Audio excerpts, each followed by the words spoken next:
तुम उसी तरह तोते के रूप में भटको। नहीं नहीं, मुझे आजाद करो वरना मैं तुम्हें छोड़ूंगा नहीं।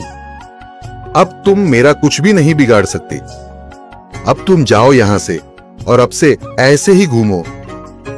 अब तुम्हें पता चलेगा कि दूसरों को दर्द देने में कैसा महसूस होता है। इसके बाद वह राक्षस वहां से उड़ जाता है।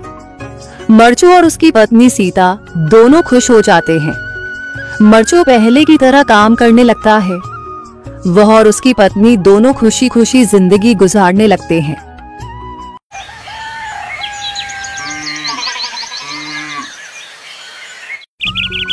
मरचू जंगल से लकड़ियां काटकर बाजार में बेचने गया, लेकिन उसे लकड़ियों के अच्छे दाम नहीं मिले।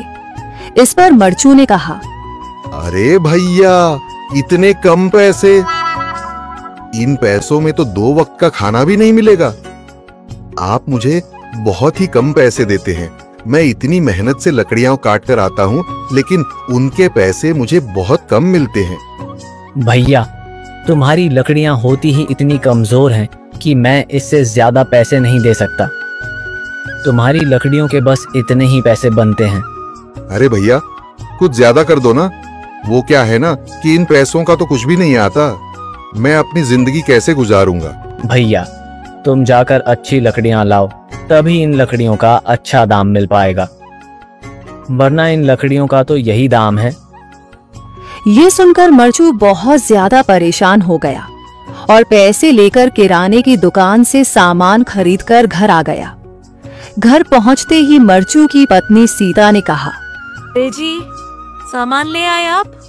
हाँ जी, सामान ले आया हूँ। सीता के चेहरे पर खुशी छा जाती है, लेकिन जब उसने सामान देखा, जी, इसमें तो बहुत थोड़ा सामान है। हाँ सीता, मुझे पता है कि यह सामान बहुत थोड़ा है, लेकिन मैं क्या करूं? मेरे पास जितने पैसे थे, मैं उतने का ही सामान लेकर आ गया हूँ। इस तरह हमारा गुजारा कैसे हो पाएगा जी? आपको तो पता ही है कि हम कितनी मुश्किलों से गुजारा करते हैं। हाँ हाँ, मुझे पता है, लेकिन मैं कर भी क्या सकता हूँ?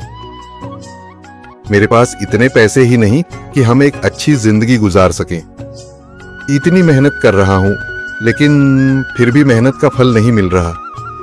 इतनी मेहनत से अच्छी लकड़ी काट कर आता हूँ, लेकिन मुनासिब दाम नहीं मिलता। मैं तो बहुत परेशान हूँ। क्या करूँ? कहाँ जाऊँ? अरे जी, आप परेशान न हो, आप कोई और काम देख लें। मैंने कई बार काम तलाशने की कोशिश की, पर किसी ने भी मुझे काम नहीं दिया। ये सुनकर सीता भी काफी ज्यादा परेशान हो गई। मरचू से सीता की परेशानी नहीं देखी गई। उसने अपनी पत्नी सीता से कहा, मैं फिर से जंगल की ओर जा रहा हूँ। अरे जी, अभी मत जाइए ना, वैसे भी शाम हो रही है। आप कल चले जाइएगा, अभी मत जाइए।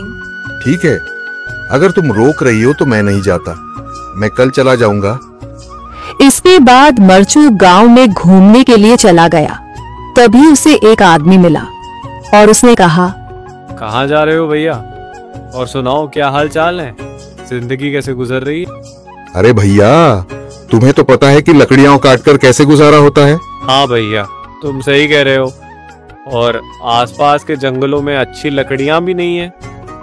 इसके लिए तो जंगल के अंदर जाना पड़ेगा। पर जंगल के अंदर तो काफी सारे जंगली जानवर होंगे। मुझे बहुत डर लगता है भैया, मैं जंगल में कैसे जाऊंगा? हाँ भैया, जंगली जानवर तो होंगे, लेकिन अच्छी लकड़ियां तो वहीं से ही मिलेंगी। ये सुनकर मरचू बहुत ज्यादा परेशान हो गया, लेकिन वह आदमी बिल्कुल ठीक कह रहा था। जंगल के किनारे की सारी लकड़ियां कट चुकी थीं।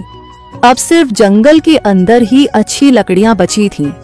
अगली सुबह मरचू